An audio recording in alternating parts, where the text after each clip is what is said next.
Hi guys! Today, I'm going to show you how to change birthday on TikTok using your Android phone.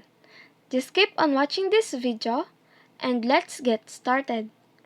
So go to TikTok app, then click your profile on the lower right corner. Then click the three dots above, scroll down, then under support, click report a problem, then tap account and profile. Then right here, click still have problem. So type here your problem. Then click report.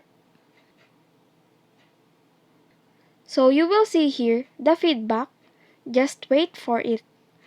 And that's it. If this video helped you out, please consider leaving a like and let me know in the comments if you have any question. Have a good day!